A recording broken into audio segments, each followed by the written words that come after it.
A graça e a paz, queridos irmãos, estamos aqui mais uma vez com a nossa escola bíblica e essa é a nossa quarta aula sobre o tema questões relativas ao Apocalipse, né? Então, hoje nós estaremos encerrando esse módulo das questões do livro de Apocalipse, tá certo? Então, hoje nós teremos as seguintes informações para nós. Hoje, quais são as chaves para nós entendermos Apocalipse, tá bom? Que atitudes nós temos que adotar para entender este livro? Porque o diabo não quer que ninguém estude as Escrituras, especialmente o livro de Apocalipse.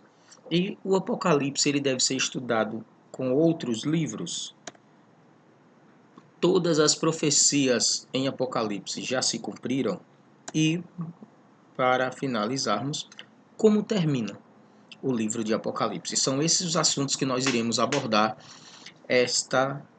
durante esta aula aqui da nossa escola bíblica, tá bom, pessoal? Então, espero que esclareça um pouco mais mais alguns assuntos sobre o livro do Apocalipse e que todos tenham uma boa aula.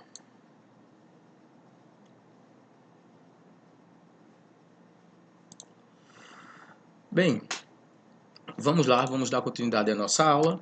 A primeira coisa que nós temos que perguntar aqui é exatamente isso, né? Vamos seguir aquela ordem daquelas perguntas no início da aula. Quais são as chaves para que nós possamos entender o livro de Apocalipse? A primeira chave que nós temos que ter para estudar o livro de Apocalipse é exatamente estudar o livro em espírito de oração, pedindo ao Senhor Jesus, que é o autor desse livro, e nós vimos isso lá na nossa primeira aula, que nos revele cada trecho. Temos que pedir ao Senhor que nos revele aquilo que está escrito e nós também temos que depender da iluminação do Espírito Santo, porque toda a Escritura é devidamente inspirada por Deus. Então, se as Escrituras são inspiradas por Deus, essa Escritura sagrada, a Bíblia sagrada, ela é inspirada por Deus, então tudo aquilo que nós venhamos a aprender que também seja inspiração divina para a nossa vida, tá ok? A segunda chave para entendermos o livro de Apocalipse é que nós temos que estudar o livro segundo um método contextual. O que é que isso quer dizer? Isso quer dizer que nós temos que considerar não somente uma passagem isolada, não devemos considerar apenas um versículo, mas todos os versículos anteriores e todos os versículos posteriores ao texto na qual você estiver analisando, pois um texto sem o seu contexto nos leva a interpretações errôneas. Então a gente não pode simplesmente pegar apenas um versículo, a gente não pode simplesmente pegar um trecho desse versículo e sair fazendo as conclusões daquilo que nós achamos sobre o livro de Apocalipse. Ok? Então nós temos que analisar todo, perdão, temos que analisar todo o contexto. Então você vai ler toda aquela passagem de Apocalipse na qual está se referindo a determinado assunto, para que aí você possa estudá-lo, mas não fique preso apenas a um capítulo, a um versículo, a um pequeno texto da palavra, tá certo? Então, estude no método contextual, onde você vai analisar tudo aquilo que está escrito, ok? A terceira chave é exatamente observar com muito cuidado o papel de Israel e o papel da igreja, a fim de que nós possamos compreender o que realmente acontecerá nos últimos dias, porque há pessoas que têm dificuldade no entendimento da palavra, porque elas misturam as profecias que são relacionadas a Israel e as profecias relacionadas à igreja. Então, existem profecias para a igreja, existem profecias para Israel, lógico. Tudo isso vai ser algo que vai ser somente para o povo de Deus, porque tanto a igreja como o povo de Israel são o povo de Deus, porém, existem profecias para ambas, que estão relacionadas à igreja, como existem profecias que estão relacionadas ao povo de Israel, tá certo? Então a gente não pode misturar essas profecias, a gente não pode achar que tudo aquilo que está dizendo para Israel está se falando para a igreja, e tudo aquilo que está se falando para a igreja está se falando também para o povo de Israel, porque não é bem assim que funcionam as coisas. Então nós temos que entender perfeitamente o que é que essas profecias estão querendo nos falar a respeito da igreja e a respeito de Israel, ok? A quarta chave que nós temos que ter para que nós possamos estudar o livro de Apocalipse é desejar aprender e nunca polemizar. Se realmente você quer crescer, se realmente você quer aprender, você tem que estudar o Apocalipse com um objetivo principal. E qual é esse objetivo principal? É adquirir conhecimento para você. É adquirir cada vez mais informações e não criar polêmicas ou contendas. Infelizmente, nós vemos muitas pessoas que estudam o livro de Apocalipse com a intenção de refutar a ideia de outro, com a intenção de combater a ideia que outra pessoa trouxe. Então, esse não é o intuito de Apocalipse. Então, se você quer estudar o livro de Apocalipse simplesmente porque você quer refutar a ideia de alguém, porque você quer combater a ideia de porque alguém falou algo, então você está com o seu pensamento errado. Você tem que estudar o livro de Apocalipse porque você deseja aprender mais do Senhor. Se por acaso aquilo que você aprendeu vai contra o contra que eu falo é um posicionamento, um pensamento diferente daquilo que outra pessoa falou. Amém. Glória a Deus. Mas você quis simplesmente aprender. Agora, se você está fazendo isso simplesmente porque você quer, não concordei com o que ele falou, então eu vou estudar aqui porque eu vou mostrar que você está errado. Então, meu amado, estude outro livro, não estude o livro de Apocalipse, porque essa não é a intenção do livro de Apocalipse. A intenção do livro de Apocalipse é outra, totalmente diferente. Tá ok? A quinta chave é nunca utilizar a interpretação pessoal. Tá? É exatamente um pouco daquilo que a gente estava falando, até um pouco anterior aqui agora. Porque há pessoas que conferem ao texto bíblico, especialmente as passagens escatológicas. As pessoas leem bastante as passagens escatológicas e colocam uma interpretação de cunho meramente pessoal, ou seja, leu aquele texto, eu entendi que é isso aqui, então é isso aqui. Então não pode ser dessa forma. Mesmo que você tenha entendido isso, você tem que procurar outras informações para ter a clareza, para ter a certeza daquilo que você está falando. Por isso que a gente falou logo lá no início que toda a escritura ela é inspirada, então todas as informações que porventura cheguem para você, você tem que orar a Deus, pedir ele discernimento, pedir ele que lhe inspire para que você possa entender realmente o que a palavra do Senhor está falando. A sexta chave é nunca retirar ou acrescentar nada à mensagem, a fim de não atrair para você as pragas que são descritas aqui neste livro. Olha só o que é que diz em Apocalipse, capítulo 22, versículo de número 18. Ele diz assim: porque eu testifico a todo aquele que ouvir as palavras da profecia deste livro que, se alguém lhes acrescentar alguma coisa, Deus fará vir sobre ele as pragas que estão escritas neste livro. Então, amados, nós não podemos acrescentar nada ao livro de Apocalipse. Nós não, também, da mesma forma, nós também não podemos tirar nada. E não apenas só do livro de Apocalipse, mas de toda a Escritura. Então, procure ser fiel àquilo que está escrito na palavra do Senhor. Não tente colocar coisas na mente das pessoas. Deixa eu só citar um exemplo para você, porque existe a questão de quando nós falamos, acrescentamos e nós retiramos algo intencionalmente, mas Deus também leva em conta o tempo em que nós não temos aquelas informações. Eu vi na internet um senhor, ele estava em um culto e estava cantando aquele louvor, solta o cabo da nau. Né? E durante o culto, o rapaz que iria pregar, ele simplesmente chegou ali e disse que Deus tinha falado com ele que ia mudar o sermão, que ele não ia falar mais sobre, acho que era Davi que ele iria falar, mas que Deus pediu para ele falar sobre um homem chamado Danal, que Danal era um homem de Deus, que Danal era um homem que confiava no Senhor, por isso Danal tomava os remos e deixava o barco seguir de acordo com a direção de Jesus, onde a gente sabe que Danal, esse homem Danal, ele não existe, ou não existiu na realidade. Né? Anal, na realidade, não é nem Danal, Anal eram pequenas embarcações. É por isso que fala lá dos remos, tal, tudo isso, naquele louvor. Aí, assim, Se aquele homem sabia que esse Danal não existiu nunca na vida e ele acrescentou isso aí, então aí ele vai ter que se responsabilizar com isso com o Papai do Céu lá na frente. Mas se por acaso ele fez isso por falta de conhecimento, Deus ele é justo, Deus vai saber. Por isso que eu digo, antes de falar qualquer coisa, tome conhecimento daquilo que você está falando, para que você não venha dizer que Danal era um homem de Deus, que Danal era um homem abençoado, tá bom? Então não acrescente nada na Bíblia, não retire nada da palavra do Senhor. Aí também não acrescente nem retire nada aqui do livro de Apocalipse, tá certo? Para que não venham sobre você as pragas que estão escritas neste livro. Glória a Deus. Que atitudes nós temos que adotar para entendermos o livro de Apocalipse? A primeira atitude que nós temos que adotar é nos comportar de modo santo e exemplar. Lá em 2 Coríntios, capítulo 6, versículo de número 3, diz assim, ó: não dando nós escândalo em coisa alguma, para que o nosso ministério não seja censurado. Eu não estou querendo aqui dizer que você, por ser um cristão, nunca vai entrar em conflito com alguém ou com alguma coisa, nunca vai acabar debatendo, discutindo com alguém, tá certo?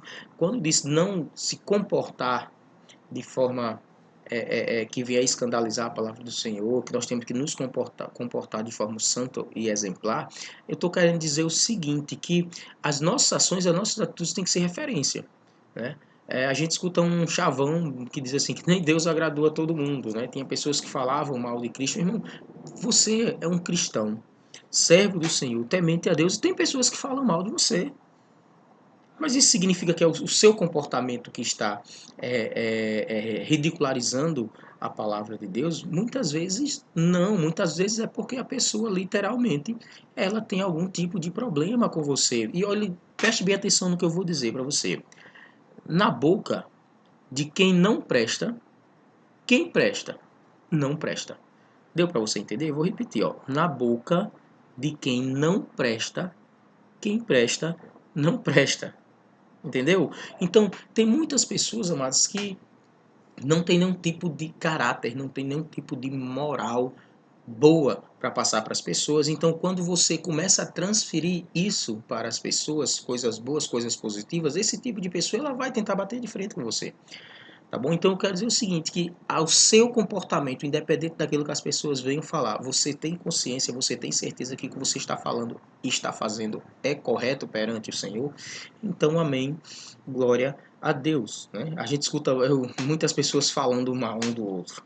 E quando a gente fala mal do outro, a gente não está expondo o caráter daquela pessoa, estamos expondo o nosso caráter. Então, se eu falo mal de você, eu não estou expondo você, eu estou me expondo, porque sou eu que estou falando mal de você, tá certo? Então, o primeiro passo é a primeira atitude que nós temos que tomar, é nos comportar de modo santo e exemplar, tá bom? Para que nós possamos ser exemplos para as pessoas que estão a nos ouvir. Nós temos que assumir uma postura sem escândalos para que as verdades da palavra de Deus sejam reveladas em nós, porque hoje, amados, nós somos a Bíblia na qual o povo lê, porque a gente sabe que tem um problema sério, né, no Brasil, que é a leitura da palavra. A gente sabe que, literalmente, os cristãos são aqueles que realmente leem a Bíblia. Nós temos várias religiões, temos outras religiões que são consideradas religiões cristãs, mas se você perguntar, eles não leem. A Bíblia não leem, a palavra muitas vezes deixa a Bíblia aberta, mas não leem essa palavra tão abençoada. Mas são cristãos. Porém, não tem o hábito de ler a Bíblia. Então, não tem muita lógica nesse tipo de pensamento ser cristão se não tem o hábito de ler a palavra do Senhor, se não tem o hábito de estar escutando essa palavra tão abençoada, tá certo? Então, nós somos a Bíblia na qual o povo lê, por isso nós temos que nos comportar de modo santo e exemplar. A segunda atitude é proclamar a vinda do Senhor. 1 Coríntios 11:26 diz assim: porque todas as vezes que comerdes este pão e beberdes este cálice, anunciais a morte do Senhor, até que ele venha. Então nós temos que proclamar, nós temos que anunciar que Deus está voltando. E nos dias de hoje, amados, eu não vejo momento mais oportuno para nós estarmos proclamando a volta do Senhor. São nos dias de hoje em que as igrejas, eu não sei quando é que você está vendo este vídeo, mas Hoje nós estamos em um isolamento social, onde as igrejas estão fechadas. Não se pode abrir as igrejas para que possamos prestar culto ao Senhor nos templos, né? Então, pelo menos hoje eu vejo um excelente momento para nós pregarmos o Evangelho, pregarmos a volta do Senhor. Eu não estou dizendo que o que está acontecendo é bom, não, tá? Pelo amor de Deus, eu estou dizendo que o momento em que estamos vivendo, esse momento de caos, é um ótimo momento para nós falarmos que Deus está voltando e que somente Ele é capaz de resolver, de nos confortar, de solucionar todos os nossos problemas. Porque mesmo pelos momentos difíceis, nós temos a certeza que Deus está cuidando de nós. Mesmo que as coisas ao redor, mesmo que tudo que está ao nosso redor pareça ruim, mas nós temos certeza que Deus está a nos proteger e cuidando de cada um de nós. Nós não devemos ouvir aquelas pessoas que não acreditam na palavra do Senhor. Como nós dizemos, os escarnecedores, porque estes indivíduos, nos dias de Pedro, eles diziam que Jesus nunca voltaria, eles diziam que Jesus nunca vai voltar. E nos dias de Noé, quando ele avisava sobre o dilúvio, quando Noé dizia que iria vir um dilúvio sobre a terra, quando Noé falava sobre a destruição que viria sobre o mundo, eles diziam que esse fato ele nunca aconteceria. Então as pessoas que não têm um relacionamento com Deus, eles não vão acreditar naquilo que a palavra realmente fala, naquilo que a palavra realmente diz para nós, naquilo que o Senhor está falando conosco. Por isso nós não temos que ouvir essas pessoas, temos que ouvir as pessoas que compactuam da mesma fé que eu e que você. O Senhor disse claramente que ele voltaria, e se ele disse que voltaria, isso significa, amados, que ele vai voltar. Muitas pessoas não acreditam, algumas pessoas até dizem, não, realmente, Cristo vai voltar, mas da boca para fora, mas no seu interior eles não têm essa certeza, mas nós temos a certeza de que Cristo irá voltar para buscar a sua igreja. A terceira atitude que nós temos que tomar é estar alerta e alertar todos a quanto à volta do Senhor. É exatamente o que nós estamos falando agora mesmo. Apocalipse capítulo 3, versículo 11 diz, eis que venho sem demora, guarda o que tens para que ninguém tome a tua coroa. Então, amigos, alerte as pessoas. Fale da volta de Deus, mesmo que as pessoas não acreditem, mesmo que as pessoas dizem que você está ficando louco, mas fale da volta de Deus. Deixe bem claro para as pessoas que Deus irá voltar. Noé, no tempo do dilúvio, ele dizia, ele sabia que esse dilúvio viria. Infelizmente, as pessoas não queriam acreditar naquilo que estava acontecendo. Da mesma forma, é nos dias de hoje. Nós temos que dizer que Cristo está voltando. Se as pessoas não querem acreditar, se as pessoas não acreditam nisso, aí não cabe a nós. A nossa função é simplesmente falar. O convencimento, quem vai convencer é o Espírito Santo de Deus. Não somos nós. Nós apenas somos portadores da notícia. Então nós vamos falar. Mas quem vai convencer é o Espírito Santo. A gente não convence ninguém a nada. A quarta atitude é anunciar, ensinar e pregar essa palavra abençoada. Lá em 2 Timóteo capítulo 4, do versículo 1 ao versículo de número 5, diz assim, ó, conjuro-te, pois, diante de Deus e do Senhor Jesus Cristo, que há de julgar os vivos e os mortos, na sua vinda e no seu reino, que pregues a palavra, inste a tempo e fora de tempo, redarguas, repreendas, exortes com toda a longanimidade e doutrina, porque virá tempo em que não suportarão a sã doutrina, mas tendo comichão nos ouvidos, amontoarão para si doutores conforme as suas próprias concupiscências e desviarão os ouvidos da verdade, voltando às fábulas. Mas tu, sê sóbrio em tudo, sofre as aflições, faze a obra de um evangelista, cumpre o teu ministério. E qual é o nosso ministério? É anunciar, é ensinar, é pregar a palavra. Flávio, mas eu sou tímido, eu não sou muito de falar. Mas as suas atitudes, muitas vezes, falam muito mais, pregam muito mais, evangelizam muito mais do que pessoas que falam bastante. Então, pregue, anuncie, ensine a palavra de Deus às pessoas. Diga que Ele está voltando, porque está próximo o dia. É o que a palavra do Senhor nos avisa. A quinta atitude que nós temos que ter é justamente ocupar-se nos negócios do Senhor, conforme a parábola que foi contada pelo próprio Jesus Cristo, lá em Lucas capítulo 19, no versículo 3, onde ele diz assim, ó, negociai até que eu venha. Eu não estou aqui falando para você negociar com empresas. Não, não é isso que eu estou falando. Eu não estou falando nada de capitalismo. Esse texto aqui, ele se refere à vinda de Jesus. E nele nós vemos a palavra do Senhor garantindo que ele voltará. Certo? Então a palavra, esse texto, ele vai garantir a volta de Cristo, que ele diz negociai até que eu venha. Então logo nós devemos nos envolver na obra de Deus. O negocia e negociar até que eu venha significa que nós temos que evangelizar, nós temos que ganhar almas para Cristo e proclamar o reino do Senhor. É esse negócio que o Senhor está falando. É sobre isso que ele está falando, né? De evangelizar, de trazer pessoas para o reino de Deus. Tá bom? Então espero que você possa fazer parte desse grupo que negocia, entenda bem o que eu estou falando, até que Jesus venha. O negociar é falar do amor de Deus, conversar com as pessoas. Amém? Glória a Deus. A sexta atitude é nunca permitir o esfriamento do amor. Nós não podemos permitir que o amor se esfrie, a fim de que não sejamos repreendidos por Jesus, como a igreja lá em Éfeso, que ela ouviu do Senhor, o segundo texto, lá em Apocalipse capítulo 2, versículo 4. Olha o que ele diz. Tenho, porém, contra ti que deixaste o teu primeiro amor. Misericórdia. Então, nós não podemos deixar que o amor esfrie para que Deus não tenha algo contra nós. Tá bom? Porque, amados, como é que o amor esfria? Mas, Flávio, como é que eu sei que o amor está esfriando? Primeiro a gente sente, né? Nós sentimos dentro do nosso coração. E o amor esfria, amado, quando nós começamos a nos envolver com coisas que não agradam a Deus. E quando nós começamos a valorizar o que é material e perdemos aquilo que é espiritual. Quando a gente entende que aquilo que é material tem ganhado mais espaço na nossa vida e que o espiritual ele tem se afastado de nós, isso significa que o nosso amor está esfriando.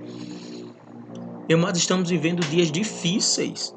Infelizmente, muitas pessoas, por não estarem congregando, por não poderem ir às igrejas nos dias de hoje, estão esfriando, mas não permita isso. Não permita que o amor esfrie na sua vida. Por isso que a gente diz que você tem que estar lendo a palavra do Senhor, você tem que estar ensinando, tem que estar exortando, que você tem que estar proclamando a volta de Cristo, porque quando a gente fala de Deus, nós nos enchemos mais ainda dessa unção tão maravilhosa. Então não permita que o amor esfrie na sua vida. A sétima atitude que nós devemos é obedecer às advertências do Senhor Jesus, porque Jesus nos avisou sobre o que aconteceria no futuro. O próprio Cristo ele já nos alertou sobre o que viria a acontecer. Lá em Lucas capítulo 6, de versículo 46 ao 49, está escrito assim, ó: E por que me chamais Senhor, Senhor, e não fazeis o que eu digo? Qualquer que vem a mim e ouve as minhas palavras e as observa, e eu vos mostrarei a quem é semelhante. É semelhante ao homem que edificou uma casa e cavou e abriu bem fundo e pôs os alicerces sobre a rocha. E vindo a enchente, bateu com ímpeto a corrente naquela casa e não a pôde abalar, porque essa estava fundada sobre a rocha. Mas e não pratica, o que ouve e não pratica é semelhante ao homem que edificou uma casa sobre a terra, sem alicerces, na qual bateu com ímpeto a corrente e logo caiu. E foi grande a ruína daquela casa. Isto é o que ele está nos avisando, ele está nos alertando sobre o que acontecerá no futuro. Se a sua base for Deus, se a sua base for Jesus Cristo, se a sua base realmente estiver firmada na rocha, que é Cristo, o cabeça da igreja, se a sua base estiver firmada aí, amados, pode vir o que vier. Pragas, Covid, tempestades, pode vir o que vier, mas você não irá cair, porque estamos firmados. Agora, infelizmente, se a sua base for um pastor, se a sua base for sua denominação, se a sua base for as doutrinas que a sua igreja diz que é correta, infelizmente, você não tem uma base sólida, você não tem uma base segura. Eu não estou aqui querendo dizer, nem estou querendo falar contra pastores, contra denominações, contra igrejas, não. Eu estou querendo dizer que independente de pastor, independente de denominação, independente de qualquer coisa, a nossa base tem que ser Jesus Cristo. A nossa base tem que estar firmada na rocha. Hoje nós vemos um grande número de pessoas desviadas. Por quê? Colocaram a sua base em líderes. Lógico, nós temos que ter aquelas pessoas, aqueles líderes, aqueles pastores que nos inspiram, não é verdade? Aqueles na qual nós temos um grande apreço. Mas, infelizmente, ele também é um ser humano, ele também pode errar. E se nós estivermos só olhando, o nosso foco for a esse ser humano, como sou eu, como é você, o que é que vai acontecer? Nós vamos acabar esfriando. Então, esteja na rocha, que é Jesus Cristo. Porque aí sim, pode vir ventos, pode vir tempestades, e você vai continuar firme. E Cristo nos alertou do que aconteceria no futuro. Se não estivermos firmados nas rochas, com certeza nós iremos cair, nós iremos sucumbir. Amém? Então, diga amém se você está na rocha. Se você não estiver, meu amado, diga misericórdia. Infelizmente, eu falo isso porque eu vejo algumas coisas relacionadas a isso. Recentemente eu vi, há um tempo atrás, não vou citar nomes nem denominações, tal, mas um pastor que simplesmente a pessoa tinha que pegar um pedaço de pedra, deixar embaixo da cama. Olha só, para você entender essa questão de estar firmado na rocha. A pessoa tinha que pegar um pedaço de pedra e deixava embaixo da cama. E de madrugada, simplesmente, a pessoa teria que se levantar, tirar essa pedra debaixo da cama, ficar de joelhos em cima dela e orar. Mas tinha que orar e colocar os joelhos nessa pedra. Era como, meu amado, se você orasse e não colocasse os joelhos nessa pedra, sua oração não valia. Tinha que ser na pedra, ou seja, a base, meu amigo, a pedra do alicerce estava totalmente errada. Totalmente errada. E boa parte dessas pessoas que eu conheço, hoje, infelizmente, não estão mais congregando. Não sei se Deus abriu os olhos espiritualmente ou se porque não estavam firmados na pedra que é o alicerce verdadeiro, acabaram se desviando dos caminhos, ou talvez nem no caminho estivesse, né? Estivesse apenas seguindo alguém. Então, aí, amados, a gente começa então a ver que a base está errada. Porque qual a diferença de uma imagem para um pedaço de pedra? Né? Para as pessoas que não acreditam, para nós que achamos que nós respeitamos o posicionamento de todos, nós sabemos que as imagens na qual muitas pessoas adoram talvez não seja aquela imagem ali, né? Mais um exemplo, são representantes de pessoas que viveram, como por exemplo a própria mãe de Jesus Cristo. Nós respeitamos, mas nós adoramos exclusivamente a Deus, porque nós sabemos que aquele pedaço de imagem ali não pode fazer nada por nós. Da mesma forma, esse pastor que orientava os irmãos a estarem se ajoelhando em um pedaço de pedra, aquele pedaço de pedra também não pode fazer nada por nós. É a mesma coisa, só que estão usando coisas diferentes e, infelizmente, pessoas que não estão firmadas na rocha estão caindo nesse tipo de armadilha, né? E que hoje em dia, infelizmente, estamos vivendo dias difíceis, né? E a Bíblia diz que nos últimos dias aparecerão muitos falsos profetas. Falsos profetas aparecerão. Terá o falso profeta, terá o anticristo, mas olha o que tem aí de falso profeta no mundo, no mercado. Não tá para brincadeira, né? Vamos dar continuidade aqui. Não devemos só obedecer apenas essas evidências na qual nós acabamos de falar, mas também orar e vigiar, como é recomendado lá em Lucas capítulo 21, versículo 36. Olha o que diz: vigiai, pois em todo o tempo, orando, para que sejais havidos por dignos de evitar todas estas coisas que hão de acontecer e de estar em pé diante do Filho do Homem. Então temos que orar, temos que vigiar para que nós não venhamos a cair nessas ciladas. Perdão, mas não podemos descuidar nem por um momento. Nós temos que orar sem cessar, pois a oração ela é o canal que nos liga a Deus. E nós temos que estudar a palavra, mas não apenas estudar, mas temos que estudar e praticar para que não sejamos apanhados de surpresa na volta do Senhor. Tá certo? Então, vamos ler a palavra, mas vamos praticar também a palavra. Certo? Pratique, porque não é apenas ler, você tem que colocar em prática, não apenas, basta apenas você ter o conhecimento, você tem que colocar esse conhecimento na prática. Por que o diabo não quer que ninguém estude as Escrituras? Especialmente o livro de Apocalipse. Sabe por quê, amados? Porque o Apocalipse é um livro que descreve claramente a derrota final dele. O livro de Apocalipse ele vai descrever a derrota de Satanás. E o livro de Apocalipse ele mostra em detalhes como será a destruição desse anjo caído. Como se dará o juízo contra ele.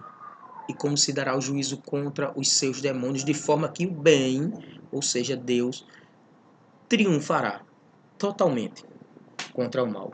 Em Apocalipse nós vemos aquilo que está escrito lá no livro de Romanos, capítulo 16, versículo 20, que diz assim, ó: o Deus de paz esmagará em breve Satanás debaixo dos pés da igreja. Glória a Deus. Então, o diabo ele não quer que você estude o livro de Apocalipse. Ele não quer que ninguém estude. Na realidade, ele não quer que ninguém leia as escrituras sagradas como num todo. E se você não está lendo a palavra do Senhor, ele está vencendo essa batalha. Ele está vencendo. Como é que tem sido a sua leitura diária? Você tem lido a palavra do Senhor? Você tem estudado a palavra do Senhor? Você tem praticado essa palavra abençoada? Veja aí como é que está essa batalha espiritual que nós temos todos os dias. O Apocalipse ele deve ser estudado com outros livros da Bíblia, com certeza, meu amado, sem dúvida alguma, principalmente com os livros dos profetas Isaías, Jeremias, Ezequiel, Daniel e Malaquias, pois estes livros aqui também existem textos neles que têm relação com o fim dos tempos, e como o Apocalipse trata isso, seria legal que você estudasse o livro de Apocalipse junto com esses demais livros. Flávio, mas eu quero ler só o livro de Apocalipse, estudar o livro de Apocalipse em si. Posso? Pode. Amém. Glória a Deus. Sem nenhum tipo de problema. Mas, depois, se você puder, depois que você fizer esse estudo do livro de Apocalipse em si, você puder depois começar a fazer ligações dele com esses livros aí, seria o ideal, tá bom? Todas as escrituras no livro de Apocalipse já se cumpriram? Não, nem todo aquilo que está em Apocalipse já se cumpriu, a maior parte ainda nem sequer se cumpriu, como por exemplo a segunda vinda de Cristo, que é aquilo que nós estamos esperando, como por exemplo a grande tribulação, o anticristo, né? Ainda não chegou, o anticristo ainda não chegou, pelo menos hoje, dia 25 de 5 de 2020, né, na qual eu estou gravando esse vídeo, o julgamento das nações, a Nova Jerusalém, ou seja, isso ainda não aconteceu, então nem tudo que está em Apocalipse já se cumpriu, ok? E como termina? Como termina o livro de Apocalipse? Irmão, isso é tremendo. Olha lá, Apocalipse capítulo 22, versículo 21. Olha só como termina o livro. Diz assim, ó: a graça de nosso Senhor Jesus Cristo seja com todos vós. Amém. Portanto, a mensagem ela termina com uma ministração da graça de Deus sobre a vida de todos os seus filhos. O livro de Apocalipse vai terminar com a graça de Deus sobre nós. E ele é um livro que começa e termina com a pessoa de Jesus abençoando e premiando todos aqueles que creem. Todos aqueles que creem. E todos que creem nele serão fiéis até o fim, vivendo de acordo com os seus ensinamentos e as suas orientações. Então o livro de Apocalipse ele termina trazendo bênção para a gente. Assim como ele começa, ele termina trazendo bênçãos para a minha e para a sua vida. Amém? Então, que bom que você está estudando esse livro junto comigo. Que bom que você está lendo esse livro junto comigo. Não fique aqui apenas nas nossas aulas. Leia o livro de Apocalipse também. Tá certo, amados? Nós estaremos aqui, então, na próxima aula, falando sobre as questões relativas a Jesus. Tá? Então, presta bem atenção. Nós acabamos de encerrar as questões relativas ao Apocalipse, ao livro. Então, durante os tópicos que nós são quatro aulas que nós tivemos, de acordo com as aulas, se você ficou alguma dúvida, você vai lá, digita nos comentários para nós, que nós iremos tentar responder as suas perguntas, tá certo? A próxima aula vai ser exatamente sobre as questões relativas a Jesus. Nós vamos falar sobre a pessoa de Jesus no livro de Apocalipse. Então, eu quero primeiro agradecer você que passou esse primeiro momento aqui conosco, essa introdução daquilo que nós estaremos estudando, daquilo que nós vamos passar aqui, um para o outro, de conhecimento durante esse período de escola bíblica. Tá bom, pessoal? Então, muito obrigado, que Deus abençoe a todos. E eu tenho certeza que Deus ele está falando com você, assim como ele está falando comigo durante essas aulas, tá bom? Vamos orar ao Senhor. Bendito Deus e Pai, nós te oramos, Deus, nós te agradecemos, porque grandes coisas tu tem feito por nós e por isso nós estamos alegres, Deus. Quero te agradecer por ter terminado, Pai, esse primeiro momento, esse primeiro módulo do nosso estudo de Apocalipse. Abre nosso entendimento, abre, Pai, o nosso coração, como sempre te pedimos, para que a tua palavra possa ser ministrada ao nosso coração. No nome de Jesus. Amém. Glória a Deus. Que o Senhor nos abençoe. E, amados, para finalizarmos, só lembrando aí, tá bom? Toda quinta-feira, nós teremos as nossas aulas, tá bom? Então, compartilha aí esses vídeos, compartilha o link, se inscreva no canal, peça para as pessoas se inscreverem também. Você que faz parte da Igreja do Nazareno Jardim Botânico, você já vai receber o link direto, e aqueles que ainda não fazem parte da igreja, se inscreva lá no canal para que nós possamos estudar juntos o livro de Apocalipse. Fica aí nos comentários suas sugestões, seus questionamentos, e eu espero que você tenha aprendido um pouco mais sobre o livro. Anota tudo, eu tenho certeza que depois você vai mais uma vez reler tudo aquilo que nós estamos passando para você, e você vai adquirir muito mais conhecimento. E espero que você também transfira para nós esse conhecimento. Amém?